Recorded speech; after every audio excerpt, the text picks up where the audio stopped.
Train hard, train hard, recover, and bring on the gains with recovery systems. And your host, Coach Mike on the mic. Coach Mike on the mic.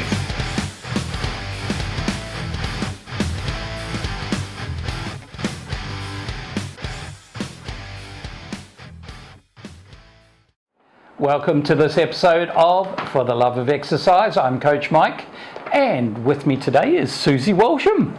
Hello. Hey Suzy, hi. Now Suzy, for those who don't know Suzy, has been the world #1 in vertical marathons for the last 8 years. Well done. Thank you. So let's talk a little bit about your background. I want to backtrack a little bit to your early days as a track and field runner. Tell us a little bit about where it all began. So I started in Little Athletics in under sevens. My brother was already going to Little Athletics, so he was older, so I followed him there, and I immediately started having some success. I won the state under sevens cross country. This is New South Wales? New South Wales. Yes. And then I went all the way through Little Athletics. I won every state cross country. I was winning 800, 1500 metres, sometimes 400 as well in the early days. Yep. When you're young and that's like an endurance event. Yes. And that continued all through my teenage years. I just missed making Commonwealth Games in 1990 as a 16-year-old. That was a pretty tough time for me, missing that. Yep. But I figured I was young and I had plenty more years to do that. But it would be 16 years till I actually made that Commonwealth Games team. So I went, four games happened between then and when I actually went to the Commonwealth Games in 2006. Yep. So a long time between drinks. 2006, but you waited for a good one because it's Melbourne. It was a home game, so Yeah. I was pretty happy about that. That's awesome. And distances at the Com Games? 800 metres and 1500 metres. 8 and 15 double. Now, I want to touch on cross country. What a great background for any running whatsoever.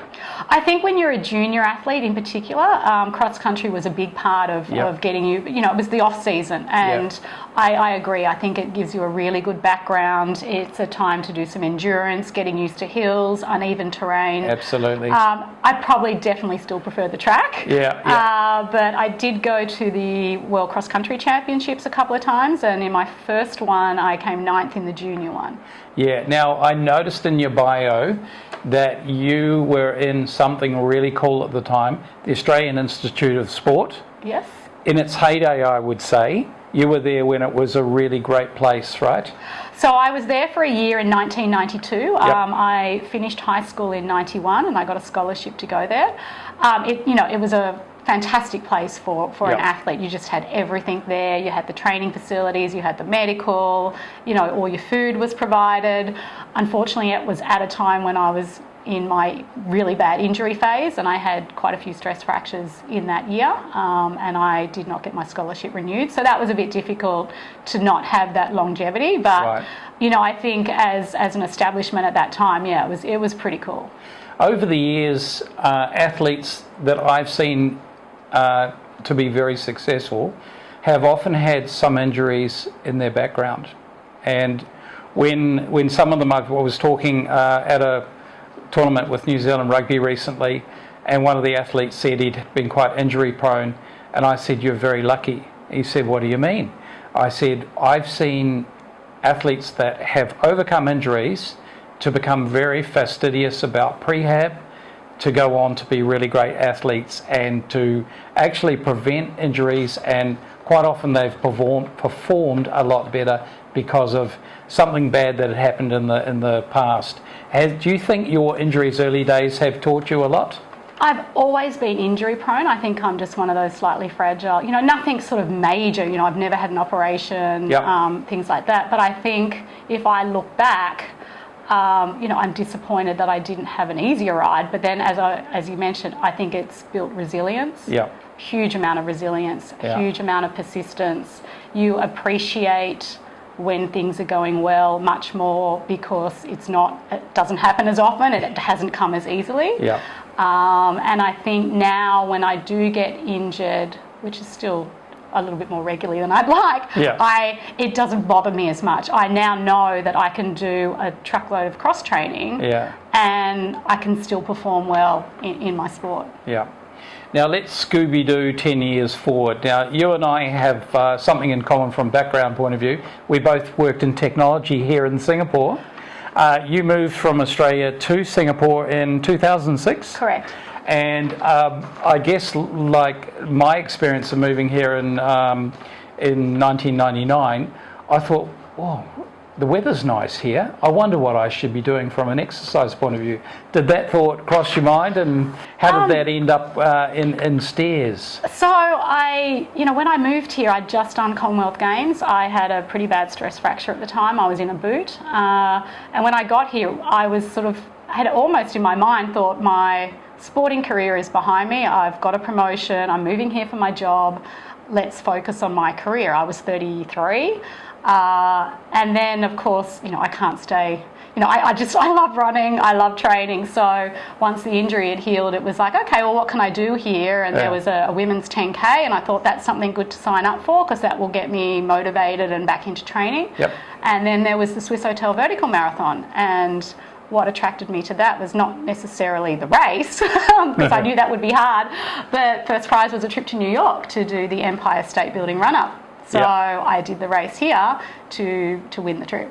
Now, you told me before that your initial motivation for doing well in that race was shopping. That's right. I thought it'd be wonderful to go to New York and go shopping. Okay, I'd have to do a race while I was there, but primarily it would be a great chance to do some shopping. And we also talked about running being a sweet spot from a time point of view, like an 800 being, say, your sweet spot being, say, around 3 to 8 minutes or thereabouts? Probably on the track was more sort of 800 to 3K was my sweet spot. I never really did 5Ks on the track because, as I mentioned to you, I've never really done high volume. The most Ks per week I've done was maybe 80 to 90, and I couldn't handle that for very long.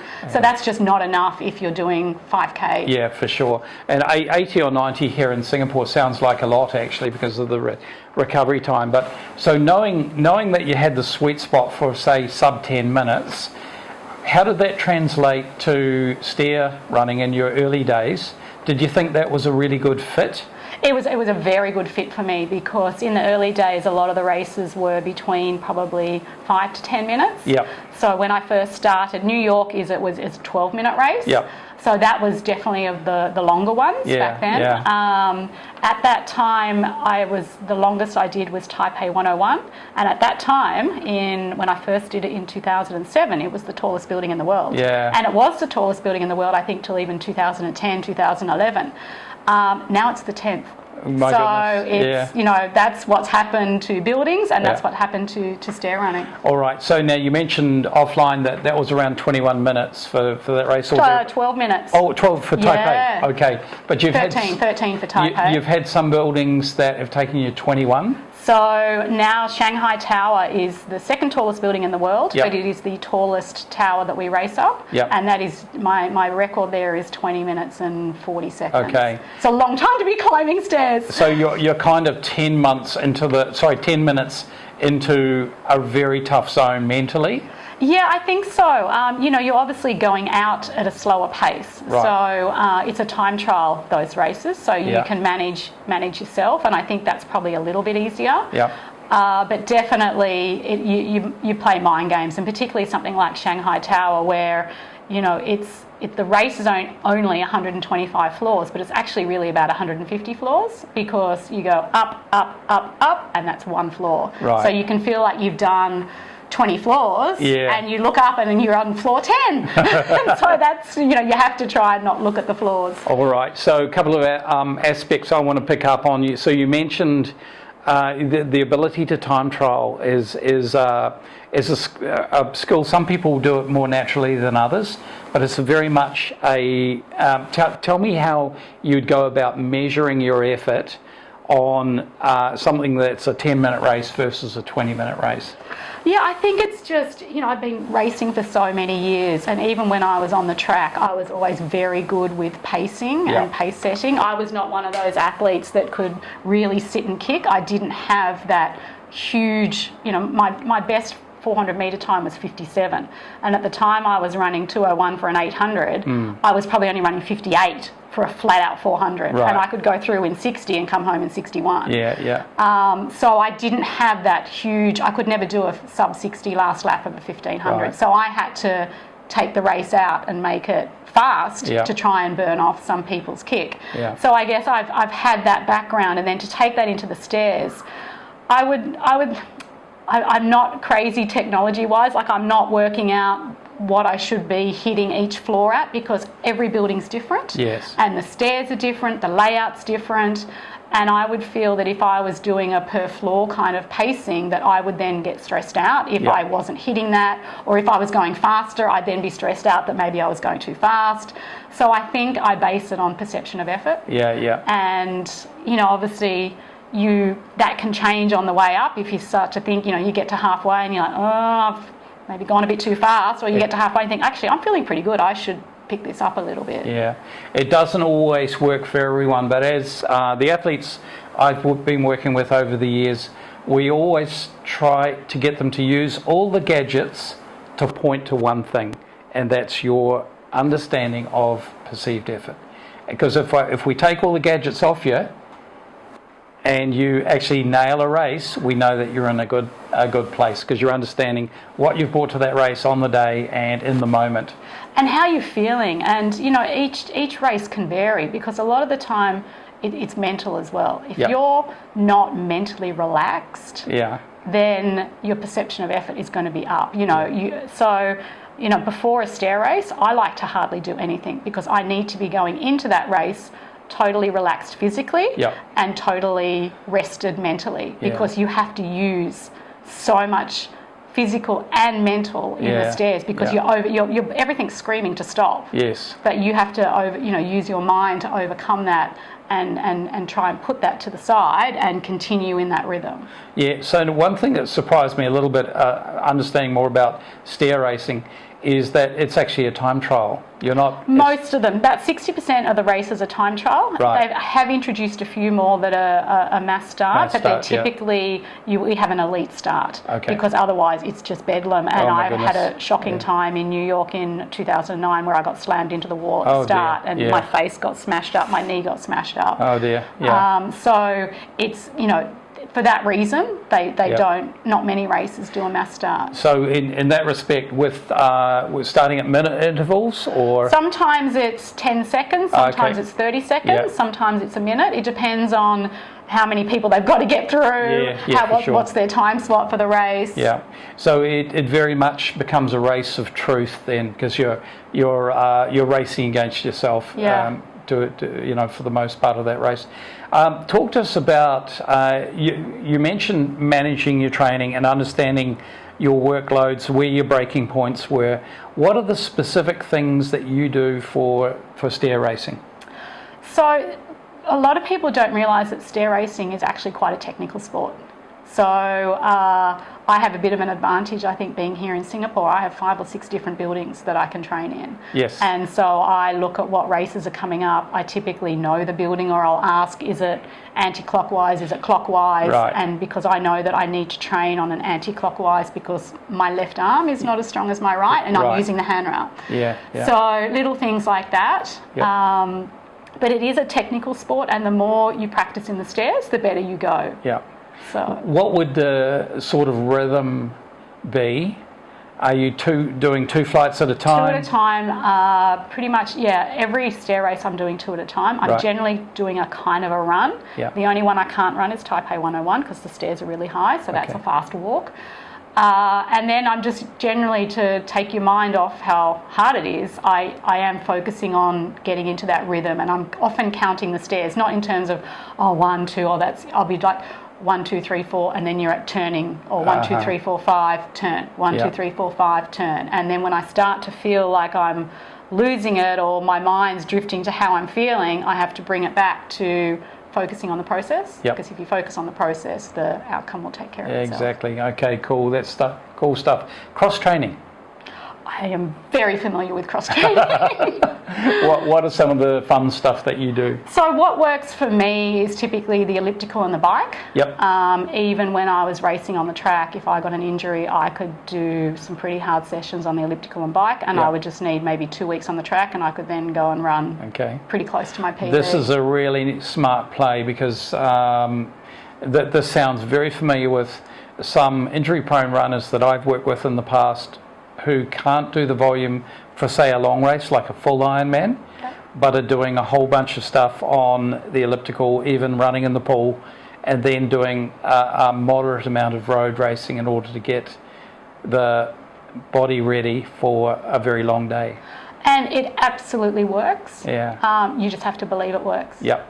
So there's a lot of people who think, oh, I couldn't run and I could only do this and that and I'm not going to be fit. I believe in what I do in my cross training, Yep. and so I know that it works because I've done it before and I've tweaked it along the way. So I know that if what I basically try and do is replicate what I would have done. Yeah. Like the stairs, I can always do even when I'm injured. I don't know. It's very low impact, so I can always do stairs. Yeah. But when I can't run, I replicate the running sessions on either the bike or the elliptical, and I'm very good at getting my heart rate up. Maybe not quite as high as if I was running, but definitely over 160, even on elliptical and bike. Yeah. And as long as you're doing that, and it's the effort, you're feeling like you're putting in the effort, that, you know, I definitely need to be out on the road to get some turnover and feeling that again, but a couple of weeks is all it takes. Yeah.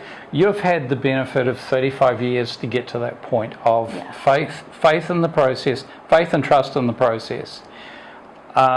Ideally, athletes out there that haven't had such a long time building up for a sport, and I know we have a lot of Spartan racers listening to us, I think that's a really cool message to them, to trust the process, trust what they're doing, don't get too caught up on workout of the moment. You know how people will move from one thing to another and not really have a proper build-up, as we discussed earlier.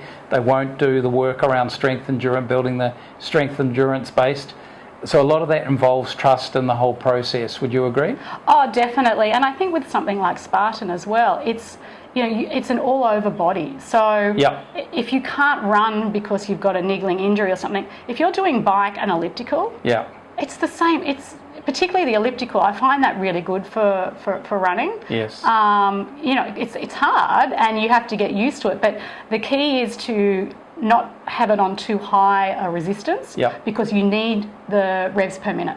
So that was something that I got told at the Australian Institute of Sport back in 1992, that when you're doing cross training, you need to don't get, you know, thinking that you have to push so hard so you put it on the highest resistance. Right. Actually, you need to find that resistance, but it's the turnover. The turnover, and if you get that turnover both on the bike, like on the bike, your revs need to be over 100 revs per minute, absolutely. And even if you have to have it on a lighter load. And for the cross trainer, I'm doing like 170, 180. Because if you, that's what you would be doing out on a run. For your running gait. So it's easy to get into the mode of having it on a higher resistance to try and, but then you're gonna slow your running down. Exactly. So you're setting up that's perfect stuff for both running and cycling. Correct. 90 to 100 RPM is your, you know, is your Sweet perfect spot. Sweet spot. And then you're telling your legs, you're setting up all the muscular systems to actually be able to replicate that and take on the load.